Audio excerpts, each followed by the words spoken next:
نحمدہ ونصلی علی رسولہ الکریم اما بعد۔ بعض دفعہ زندگی ہمیں ایسے موڑ پہ لے آتی ہے کہ ہمیں اپنوں کا جنازہ خود پڑھانا پڑ جاتا ہے، والد کا، والدہ کا، بھائی کا، اپنے کسی عزیز کا، اور اس وقت کتنی شرمندگی کا سامنا کرنا پڑ جائے گا کہ ہمیں نماز جنازہ پڑھانے کا طریقہ ہی نہ آتا ہو۔ تو آج آپ کے سامنے اس سبق کے اندر نماز جنازہ کیسے پڑھانی ہے اس کا طریقہ بیان کیا جائے گا۔ سب سے پہلے تو آپ نے نیت کرنی ہے۔ 4 تکبیر نماز جنازہ، فرض کفایہ، ثنا اللہ تعالیٰ کے لیے، درود حضور صلی اللہ علیہ وسلم کی ذات پر، دعا واسطے حاضر اس میت کے لیے، اور پیچھے یعنی میں ان سارے کے سارے لوگوں کی اقتداء کی نیت کرتا ہوں، مطلب میں مقتدا ہوں، یہ سارے کے سارے مقتدی ہیں، یہ نیت آپ نے کر لی۔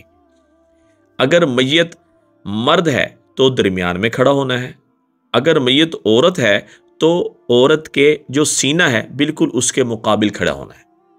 تو کوشش کر لیں آپ امام بنیں تو کم سے کم 3 صفیں بنا لیں، تعداد جتنی بھی ہو کم سے کم 3 صفیں ہونی چاہیے، کیونکہ 3 صفیں ہونا یہ مستحب عمل ہے۔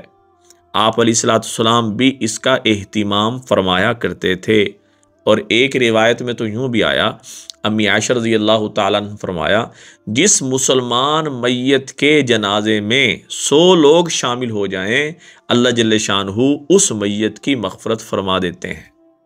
کتنی بڑی بات ہے۔ تو 3 صفوں کا اہتمام کر لیں، جتنی بھی تعداد ہو، مطلب 7 آدمی ہوں تو 7 آدمی ہوں تو ان کو بھی 3 صفوں کے اندر ڈیوائیڈ کرنے کی ترتیب بنا لیں۔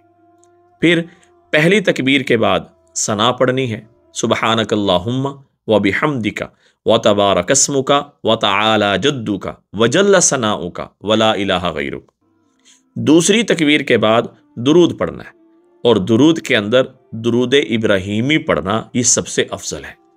اور تیسری تکبیر کے بعد آپ نے دعا پڑھنی ہے۔ اب دیکھنا ہے کہ جس میت کا آپ جنازہ پڑھا رہے ہیں وہ مرد ہے یا عورت۔ اگر بالغ ہے تو مرد عورت بالغ کے لیے اس دعا کا اہتمام کر لیں، اللہم اغفر لحینا ومیتنا۔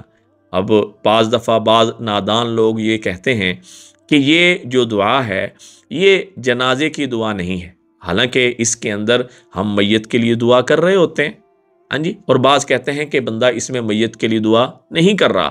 اللہم اغفر لحینا ومیتنا وشاہدنا وغائبنا وصغیرنا وکبیرنا وذکرنا وانثانا، اللہم من احییتہ منا فاحیہ علی الاسلام ومن توفیتہ منا فتوفہ علی الایمان۔